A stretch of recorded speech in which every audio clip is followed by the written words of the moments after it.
everyone, welcome back to my channel. If you are new here then hi, welcome. My name's Kim and I'm a mum of two. I've got my little girl Isla who is 3, soon to be 4, and my little boy Rain who is just 1. And me and my husband moved over to Australia 2 months ago now, and I started this channel to basically vlog little fun family adventures, but also to vlog our journey from leaving the UK to where we are now. And it's been tough, it's been good, it's been exciting, it's been a whole mix of emotions. But one of the main reasons I enjoy doing these videos is to help other people who are in our situation or soon to be in our situation, and hopefully they can get some comfort and some help, guidance and tips from my videos. Which leads me nicely into the one that I'm choosing to do today, which is basically 6 things that I wish, or not so much wish, but just good to know if you don't already, when moving or immigrating over to Australia. And yeah, hopefully they can guide you in the right direction and just make that journey and transition over a little bit smoother.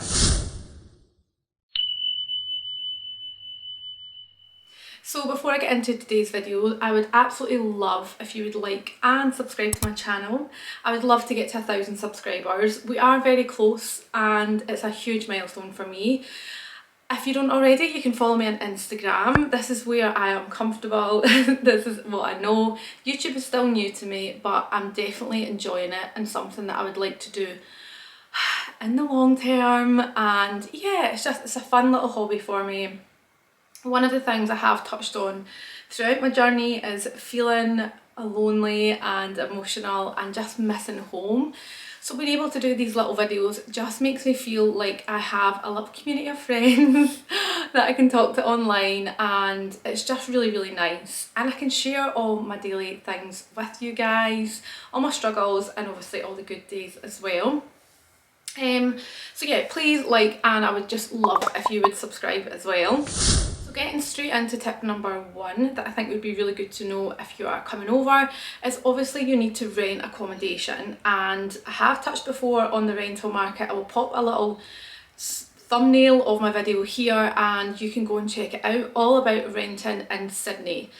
It is expensive, it is tough, it's a very hard rental market at the moment, which does not make things any easier. But something I think can really make you stand out is creating a family CV. So I'm going to put a picture up of our family CV just now, and this is something that I made before I came over to Australia, and I made it using Canva. So basically the first step was that I wrote a whole top 10 interesting facts about us, and then I just put it right down into a small Word document. Only a few paragraphs is enough, just about you and your family, some interesting things about you, and you don't have to, but we did include our financial income and where my husband would be working. And then I also included some pictures of our house back in the UK. I think this is really helpful. It shows what you are like as a family, how clean, organised you are, and basically gives some confidence to those landlords that their house is going to be looked after and well maintained. I think this is a really good thing to have, and I do think it makes you stand out from others that are looking to rent the property as well. The feedback that we had when we submitted ours to the house that we have just now, may I add, was that it really was a great CV and it attracted the landlords to us straight away. They thought we looked like a really nice, fun family, and they enjoyed it. They could see our house from the UK and knew that their house was in good hands. So this was free to make up. Like I said, I'd done it on Canva. Once I got all my information from Word, I just basically copied it over, found a template on Canva, copied it in, attached our images and then saved it. And then obviously when we came over here and we started to look for properties, when I was applying I just attached it and then put another little description box just explaining that we had attached it, and if they had any more questions they could reach out. As I have already explained, the rental market just now is very competitive, it's very tough, and another thing I would be expecting to do is to offer more than the rental asking price. This is not ideal by any means and something that I really did not enjoy, But as I have explained in a previous video, some of the properties that we were looking at within our budget were just not meeting our standards and not something that we were happy to be spending more money on.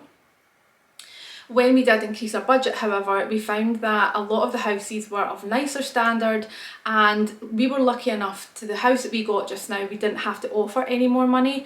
But a few properties that we had viewed previous to this, I did hear people offering the estate agent if they could offer more money, and although the estate agent couldn't give any advice or recommendation on doing that, it was clear that that is what people were doing and potentially why landlords were accepting their applications over ours and lots of others as well. So I would say that's something to keep in mind when you are planning out your budget, to either increase your budget for potentially offering more, or to increase your budget to hopefully get a better standard of property.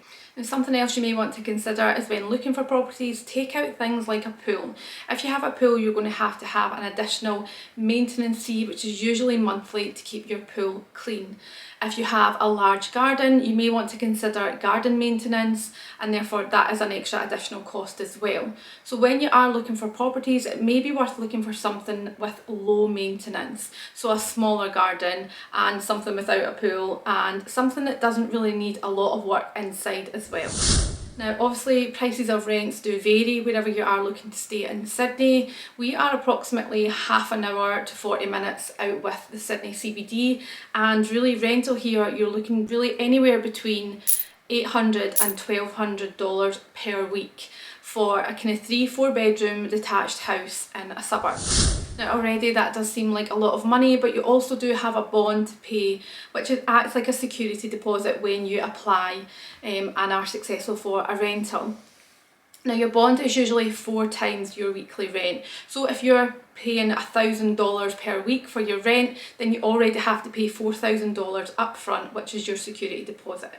So again, it's worth remembering that when you are budgeting for your rental, and obviously having your upfront costs when moving over to Australia.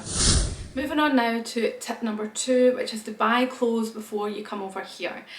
I did come across with 2 full suitcases of clothes. However, since arriving here and shopping around, I can confidently say there is more choice of clothing and fashion in the UK than here.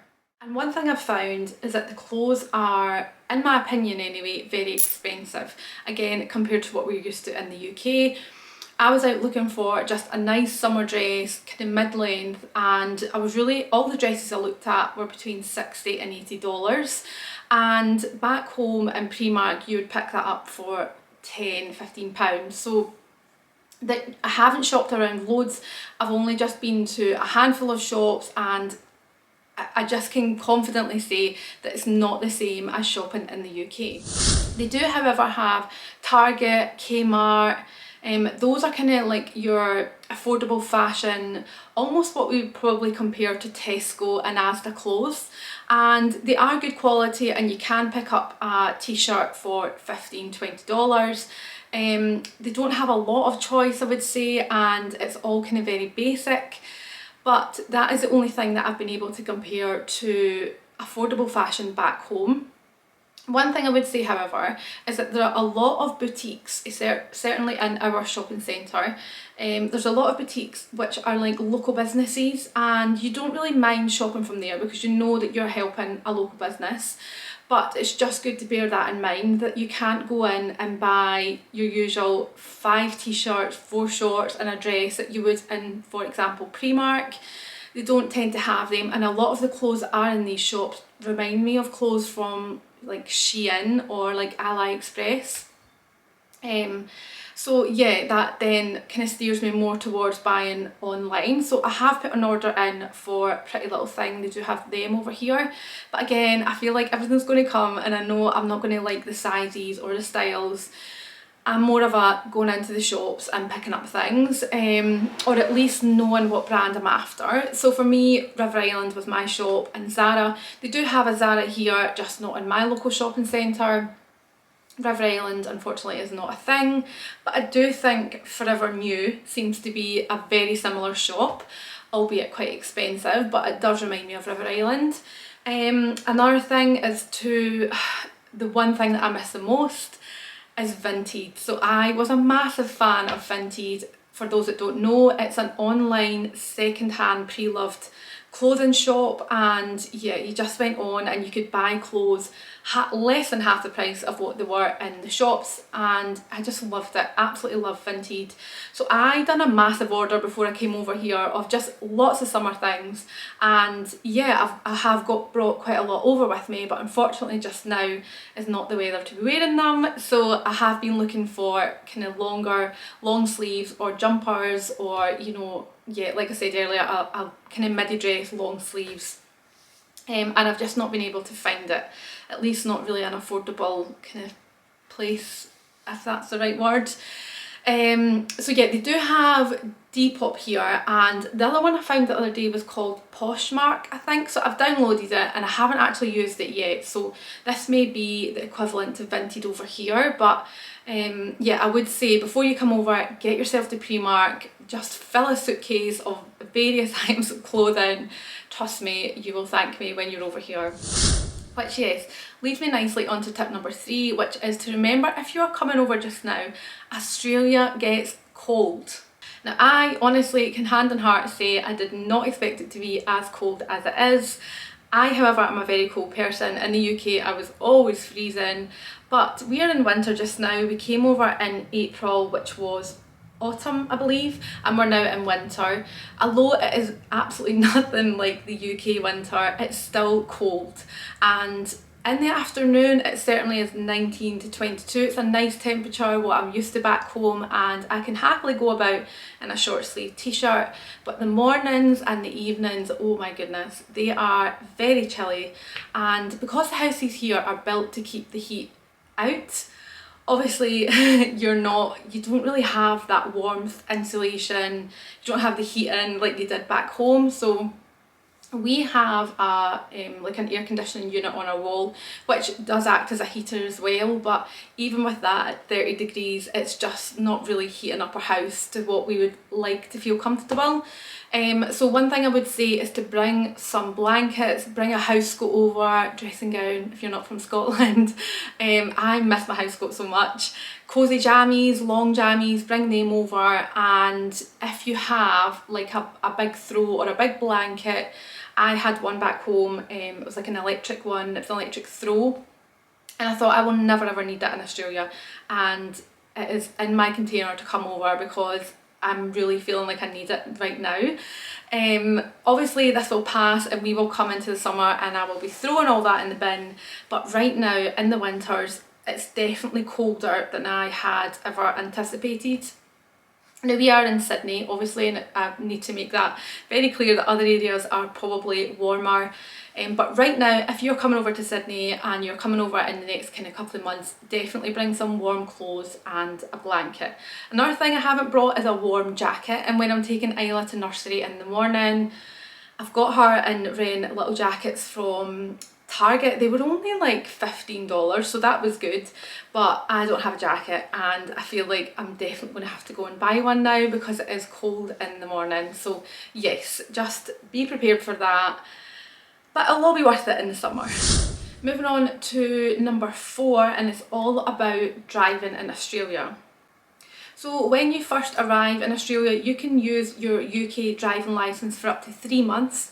You can just basically jump in a car and drive about. You don't need to do anything. Your licence is absolutely fine to use for the first 3 months before you will then need to get it changed over to an Australian licence. Another thing to know is that the driving is the same, so we drive on the left side of the road here. However, they use the metric system here, so the roads, to be honest, are, I would say, slower than in the UK, which is good, especially in Sydney because it is so busy everywhere. But the motorways, for example, are 100 kilometres here, which is the equivalent to about 60 miles an hour, so a little bit slower than what we are used to back home, and that tends to be the maximum speed. I haven't seen anything above that.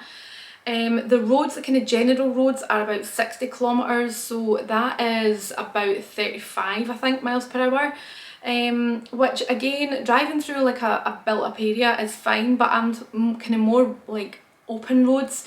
I think back home I feel like they would usually be about a 50 or a 60, so yeah, that's something just to consider. The hardest thing for me was getting used to obviously we're miles per hour, so trying to get used to what speed I was doing, it just completely confused me. I'm happy to say now I'm probably more confident now, and I'm always following where I am, because I have explained this previous, but they are very, very strict on speeding, and they also have like mobile phone detection cameras that use artificial intelligence, and they can basically pick you out if you even have your hand on your phone. Thankfully, I'm very much for that, so I don't use my phone in the car, but I know obviously you can use it for your sat nav, so it's really worth considering getting a like hands-free kind of, what do you call it, like thing you plug in, or stick to your windscreen, just to obviously keep you away from even touching your phone. They're very strict on that, and the fines are very high. They also do like drug and alcohol, like random tests on the road. Love that, completely all for that, but you do see it happening a lot. They just pull in random 10 cars. There's some really, I actually find this really interesting, but some really strict rules over here that are different to the UK. So you can't park facing ongoing traffic. So if you're driving down the road and there's a space across the road facing the other direction, you can't just cut across and park in it like we would usually do in the UK. That is illegal here, which I do actually think is a really good thing as well, but it's something to consider, and if you don't know, you don't know. And what else? When so when the traffic lights here, very similar traffic lights, red, amber, green, but obviously there's more lanes, and depending on what lane you're in, sometimes the light to turn left, the filter light to turn left will go green, but if you're going straight ahead, then you're in that lane, the person behind you just has to wait until the full lights go green, and then they can turn left as well. But one of the things is, if you are turning left and your light is green and you can go, but there's a pedestrian crossing, then you'll find people will be crossing the road, and you have to be very, very aware of that. Again, back home that would never happen. If people were crossing the road, the lights would be at red. But here, yours can be green if you're turning left, but those pedestrian crossings are obviously green man's going, so they're crossing, so you have to be very, very vigilant with that. Which again, living in Sydney, you're never really driving fast, there's always traffic, so you're always kind of crawling around the corners anyway, but it's something that I had to basically pick up very quickly. If you are coming over and you are not looking to buy a car, I would highly recommend that you hire a car for the first kind of 3 weeks minimum. If you're not looking to hire a car, you can also use a thing called a go-get. I'll put the little logo up for you, but basically I think this is a great idea, and these little vans are kind of spotted about in all different streets, and you just use the app and you find your nearest one, and then you do everything online, and then you go and you basically pick up this little go-get and you hire it out for as long as you need it, and then you just pay through the app. So it is really, really good. If you are looking to stay in the city, then I would recommend just doing this. You can sign up for like a monthly fee, and then you can just use it. Your petrol and everything is included in your price as well. And yeah, it's just great for just getting about, even if you're just using it at the weekends. If you are looking to buy a car, then obviously you will have a lot more upfront costs, which leads me nicely into my next tip, which is to bring enough money. So for your car, obviously you can get a second-hand car, you can buy it new, but obviously with finance you will need to remember that you will not be a resident of Australia, so you may struggle to get that. If you are looking to get a second-hand one and pay it out up front, then there are other costs that you will need to know about, which is something that we had no idea about. And basically you have a thing here called a rego, which is car registration. And it's basically a document that identifies your vehicle, and when you get the car will then be transferred into your name as the registered owner, which you will have to do at a service centre. But it does come with a fee, and this fee needs to be renewed annually. So we have just done ours, and it was about $500 to renew this registration for a year. So that's something that is completely new to us. We don't have that back home. We have an MOT, but it costs £50 there or thereabout, and that's you for the year. So $500 is a lot of money, and something to just remember if you are coming out and buying a car. Then on top of that, we have a thing here called CTP insurance, which is compulsory third party insurance, and all drivers must have this, so it's mandatory. Now this covers you for costs that are related to injury or death, obviously from a car accident, and this comes at a cost as well. So we have just done ours and we were $500. So I'm obviously just letting you know what our costs were. You can go on a comparison site and look at various kind of providers, but that's what we were. So already we are $1,000 before we've even sat inside this car. In addition to this, you may want to consider, you don't have to take this out, but I think it is a good thing to have, especially in your first year of driving in Australia, but that is comprehensive car insurance. Now we did take this out because, like I've explained, we live in Sydney, it's so busy, we're not 100% sure on all the roads, drivers here can be a little bit, and I just thought it would be really good to have and just know that that's a stress that you can take off, you know, if hopefully you never will have, but if you do have any form of accident, you know that your costs are covered in your comprehensive car insurance. However, it did cost us, I think, just under $1,000 for the year. You can pay it monthly. We came over with quite a lot of savings. It was allow us to just kind of take the foot off the gas, literally. So yeah, we had money set aside for that, so we paid it all in the one go, and we did save a bit of money doing that, but I must admit I don't think it was a lot, and you can pay it monthly as well, so that should hopefully ease things off for your budget as well. Now thankfully that is all your upfront costs for your car, basically to make it legal to drive. Well obviously you will have other things like your service. We've just had ours serviced, and I think it was about $200, but again that was a hold-in garage, that's our car manufacturer, so again you can go to more independent ones and probably get a cheaper quote, but with it being our first one we wanted to make sure that everything was okay with the car. So you may have more mechanical costs, but certainly to make your car legal to drive and comply with all the rules, that's all the costs that you will need to consider if you are looking to buy a car when you come over here. Now my next tip is all about daycare. I do get quite a lot of questions on this, and it's something that I thought I would just quickly include in this video. But daycare, yes, is a bit of a minefield actually. So basically daycare is the same as nursery back home, and my little girl is 3 years old, so she goes to a daycare centre and she is $156 per day. So yes, it is very expensive. Depending on what visa you're on, you may be eligible for CCS, which is childcare subsidy. We're on the 482, and it means that we're not eligible for that whatsoever. You can get PR after, it's now just changed to 2 years, so if you're with your employer for 2 years you can then apply for PR, and that does allow you access to childcare subsidy, so it's something that I would advise you to look into to see if you're eligible for. Primary school is a bit different here. They start the year they turn 6.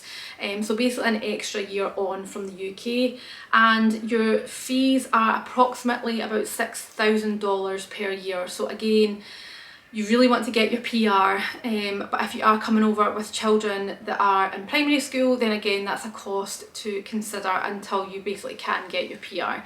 But I don't want to go into too much detail on it. It's something that I would advise to look into, and certainly look into CCS and see if it's something that you're eligible for.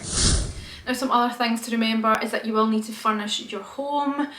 You can get furnished rental accommodations, but I really wouldn't consider it if I'm honest. I think anything that you are potentially going to damage will then impact your bond, and that will then be taken off you. So personally we would always prefer to rent a non-furnished house and just have our own furniture, but then obviously you do have to buy that if you're not getting a shipping container sent over. There are places like IKEA, Target, Kmart, there's also Big W, so there are lots of home furnishing places, and I wouldn't say they are that expensive compared to back home. There's also Marketplace. We furnished a lot of our house from Marketplace, but one thing I would recommend if you are looking at going on Marketplace is to keep your distance very low, because obviously if you are buying things, you're going to have to consider how you're going to get that from their house to yours if you don't have a car. Our car was big enough that we could get majority of things, but then we did also hire out our go-get. We got a van from there, and I think it was about $70, and that was about 3 or 4 hours, and we were able to then go and collect things like our beds or couches and bring them back to our house. The good thing with shopping on places like IKEA is if you're doing a big order, they usually deliver for free, and yeah, it saves a lot of hassle that way. But majority of things, I must say, we were able to buy on Marketplace, and we saved quite a lot of money doing that. I have touched on this on a previous video as well, but you won't have any appliances or white goods when you move into your property, so again, that is something else to consider. We didn't buy those off Marketplace, but we did buy them from a second-hand company that basically they came with a warranty, and we got our fridge and our washing machine, and we managed to get a good deal because we were buying both of them from that company. And again, they did deliver, and it was a small fee, but they delivered and basically installed them, and something that I would highly recommend to do. And then you obviously have your mobile phones that you'll need to get, or at least your plans, your new SIMs when you arrive in Australia. We went with a company called Circles Life, and I got a plan for $20 a month, which covers me for basically everything I need. And it was something I think they only do online. I could be wrong there, but we got ours online, and it got delivered to our accommodation within 2 days. Now, something I would probably advise to do is to get this sent out 2 days before you come over, and at least then it'll be at your accommodation for when you arrive. It's a very good competitive plan. You can buy SIMs in the airport, but I think they were probably more expensive because people are just coming off the aircraft and want to get them. So yeah, I would strongly advise going with Circles Life. I'm sure that's what they're called. I'll put the logo up and I'll link them in the description below, but they've been great. We came over with our phones. I actually just recently bought a new phone because we had a Huawei.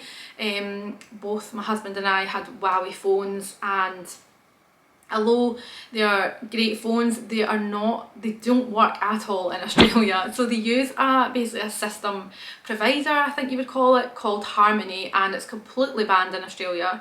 So if you have a Huawei phone, don't bother. Just get rid of it in the UK. And I now have a Samsung. So although it is Android, obviously they use this Harmony, and just things like TikTok you could not get, or parking. So when we were trying to park in the multi-storey, you get 2 hours parking, and to be honest, majority of multi-storeys are 3 hours free parking, but some of them are 2 hours free parking if you download this app, and the app wouldn't download on my phone. So we ended up paying like $20 to park in this car park for 2.5 hours, which should have been free. So yeah, if you have a Huawei, just do not bother. But any other phone, yes, just come over with it, get your SIMs, and everything will just transfer over, and you'll get your new Australian number. And then finally, the only other thing I would advise is to have emergency money. So yeah, it's my last tip, but I think obviously there's a lot of upfront costs that you need to pay when you're coming over to Australia. I think having emergency money should, if you can anyway, should always be something that you should have. And it's not necessarily for hidden costs here, it's more for having any emergencies back home, or if you just mentally are not coping and you feel like you need to go home and visit family, or you need to have somebody come over. Mainly just for any situations that you're not expecting that involve you having to go home. I think it's a really good thing to have, and something that we've always had kind of set aside the minute we landed in Australia. And yeah, it's something that I would strongly advise if you can, just to have. You never know when you might need to dip into it, and it's good to know it's there and you don't have to worry or stress about money, financial costs. So that's me now come to the end of this video. I hope you found it helpful and I hope you really enjoyed it. Like I said at the beginning, I would love if you would like and subscribe to my channel, and hopefully I can bring you more videos and informative videos that you will continue to find helpful. If you do have any questions, then please leave them in the comments below, because my next video I'm planning on doing a Q&A. I will either put a box up on my Instagram or below and just basically go through them and answer as many as I can. And yeah, thank you so much for watching, and I will see you next time.